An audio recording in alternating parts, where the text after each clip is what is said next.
we have continued sales for the last 18 months. Because of the lawsuit that we will resolve. You will resolve it. I'm waiting for the courts. That's what we have to wait for. Yeah. Listen, man, shit got real, bro.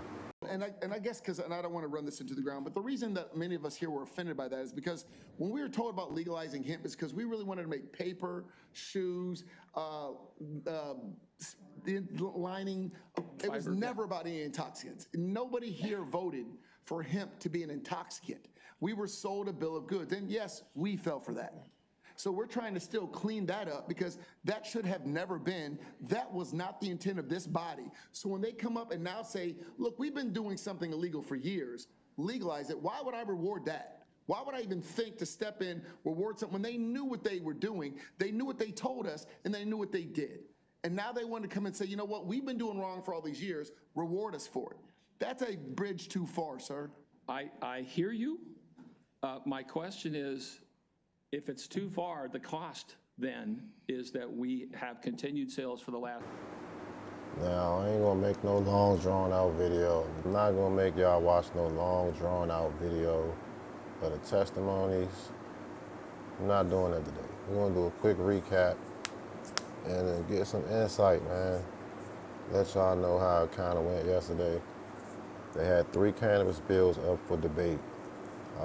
Not familiar with the numbers, I could pull them up. I'm kind of just gonna freestyle it. I've had a very long week. One is due with cannabis sales, one is due with cannabis wholesale, and the other is due with consumption lounges and cannabis events. Now, after getting their butts handed to them in the Senate, the MCA made some changes. They tweaked some things that are not yet on the online version of the bill, but they came in representing these new changes with the consumption lounge piece. Now, to go into more detail about that, they kind of made like a 3-layer system where one is, I'll show you the video. You can see that for yourselves. Good afternoon, Mr. Chair, Mr. Vice Chair, and members of the committee. My name is Allison Butler, and I'm the Division Chief of Policy Implementation at the Maryland Cannabis Administration. I'm here today in support of House Bill 132, MCA's on-site consumption departmental. MCA is proposing a smoke-free framework that we think is a really exciting opportunity for social equity applicants. MCA is authorized to issue on-site consumption lounges in the second round, and so we want to make sure that those who are applying for those licenses have a viable model to work from. Our proposed framework clarifies how those businesses will function in the market and also strengthens health and safety protections, like making sure that those businesses are subject to Maryland's laboratory testing protocols. House Bill 132 also creates a pathway for event registration. We understand that there's a lot of interest in cannabis events around the state and want to make sure that there are guardrails in place and also to advance market growth by encouraging cannabis beverages. Our bill proposes 3 tiers of cannabis events. The first is a cannabis-friendly event that doesn't involve any sales, an event where the event holder can dispense cannabis beverages that they've acquired from another licensee, and an event where a licensee who has a vendor permit can dispense edible cannabis products to event attendees. Our framework is a starting point, and we welcome any input and suggestions from this committee for how to make it more, to improve health and safety measures for Marylanders. And last but not least, Audrey Johnson, the Executive Director of the Office of Social Equity, is here to talk about the social equity components of our bill. Thank you. Thank you. This is what they came up with. The House was not happy. And more or less, I think 2 out of 3 of the bills will probably fall to the wayside.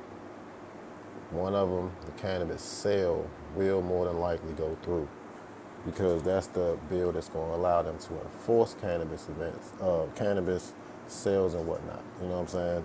These tobacco shops, these gas stations, et cetera, et cetera, et cetera. So that bill is more than likely to pass, but the other 2 I'm not so sure about. Usually when we do a lot of, cannabis-related bills, sometimes we take away the local control, Not in this one. Oh, not in this one, okay. So I will say honestly, just for people listening, I do believe that this is premature. I think we've discussed this. I understand this is a point in time to get there, but for some of the issues we've had as far as we're still getting this off the ground, and I just want people, especially on my committee, to understand that I believe that we are, while we put these plans in place in the administration, the Office of Social Equity has done their job by bringing forth the bill.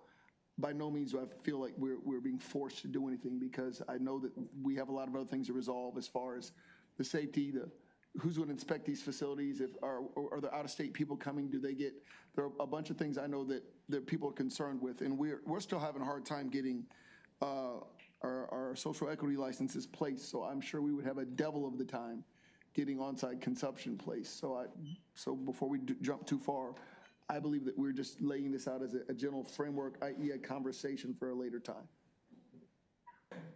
Briefly, do we have a test yet that can determine whether you're high on cannabis that law enforcement uses? So my understanding is that you can test to see if someone has cannabis in their system, but and you can look at a person and assess if they show signs of intoxication. But I think the limitation of those tests is whether you are currently high. And I'll note that this is. So it's not like we don't have a breathalyzer for a police officer to use? That is my understanding. One of my biggest concerns with something like this is that we don't even know we can't even charge you if we think you're high. We can't do that yet. And we're taking this product and we're making it a bigger exposure to people with no real guidelines on it, no guardrails to prevent somebody from sitting eating 2 pounds of gummies and coming out of their sky high and driving.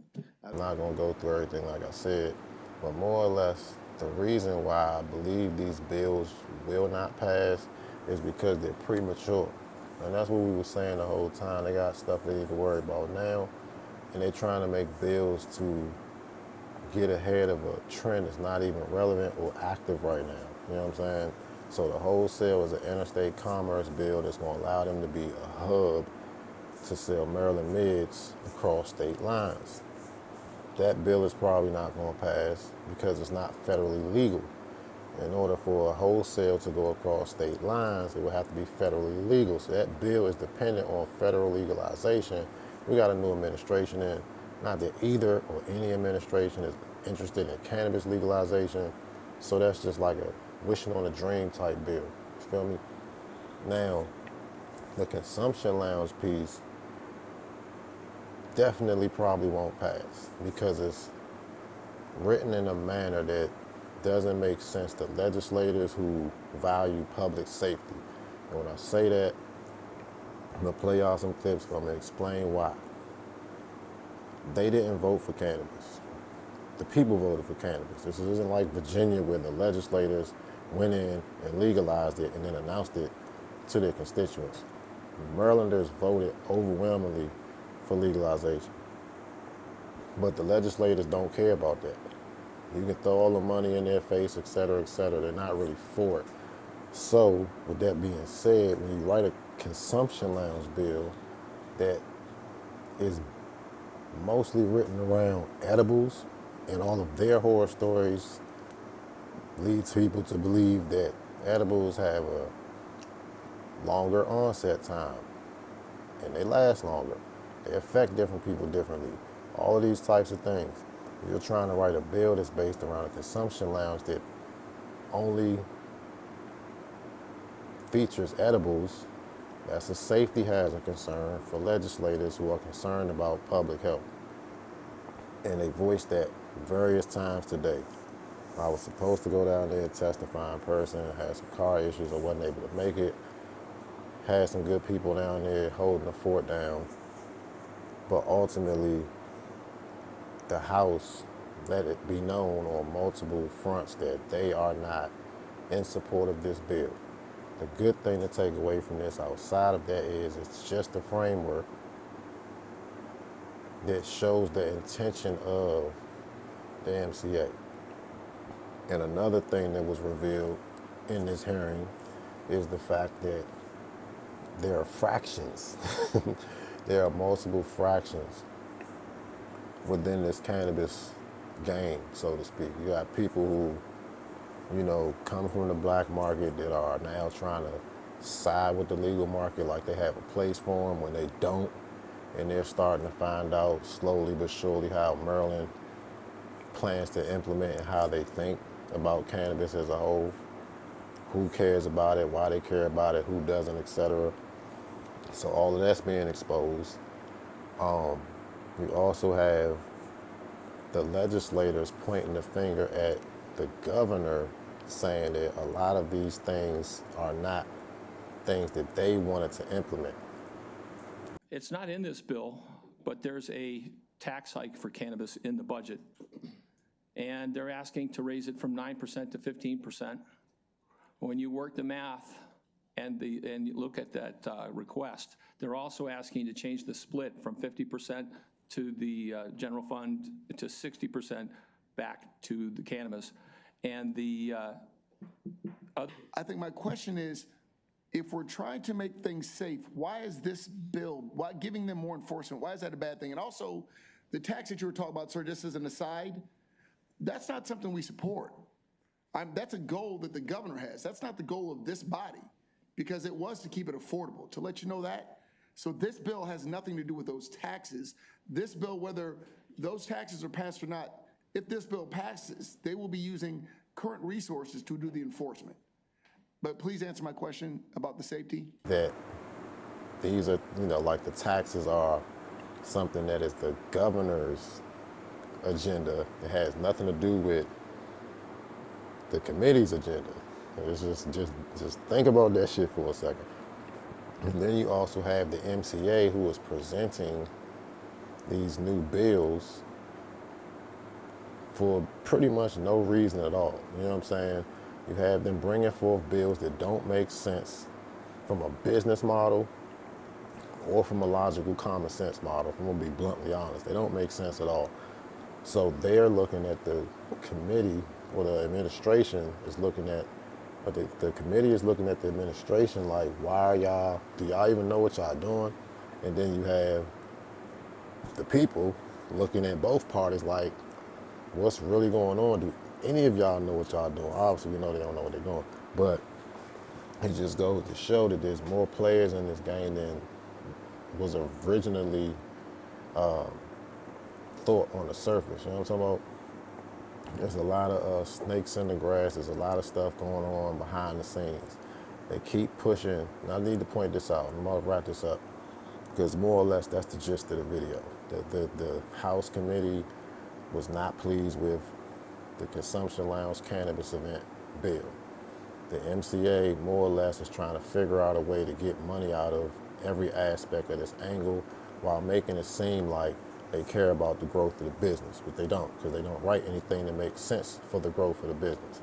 And the committee, their hands are tied because they have bigger fish to fry right now, meaning the hemp lawsuit. They got into a little baby back and forth about the hemp licensees who are exempt from the cannabis sales bill based on, you know, some behind the scenes stuff. But more or less, there are various sides, and 2 out of those 3 bills probably will not pass approval for good reason. The state, or at least the administration, definitely needs to learn the industry before trying to write laws about how the industry should blossom, so to speak. Because I'm gonna leave y'all with this jewel. They keep pushing cannabis beverages. Now, Budweiser, Pepsi, Coca-Cola, they all put in trademarks and patents for cannabis-infused products back in like 2017, around the time when Canada went federal and they started making all these different weed stocks and all that kind of stuff.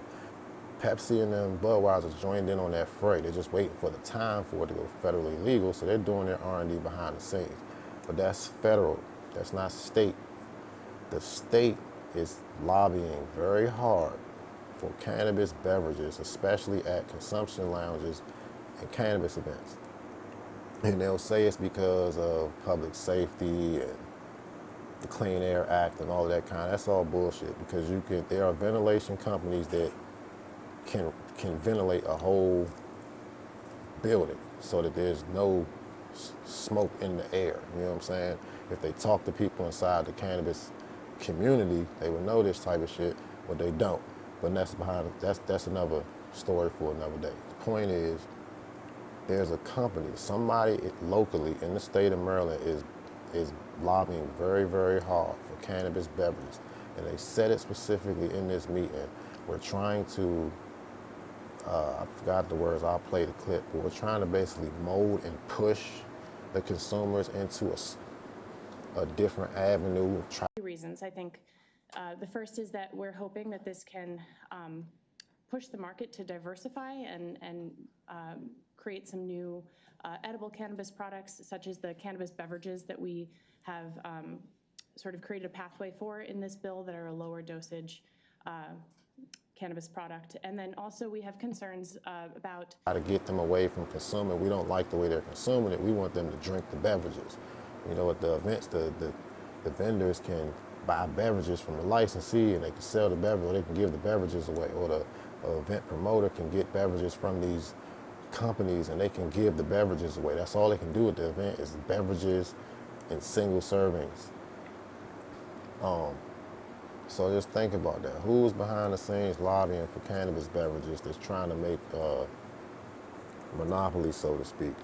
And the last thing I'm gonna say is they keep pushing social equity applicants as the face or the reason for these bills, but these bills don't make sense for a social equity applicant to be successful. So how that shit work?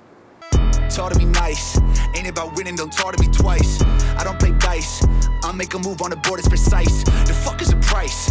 I took a fiddle and dipped it in ice. I took a call.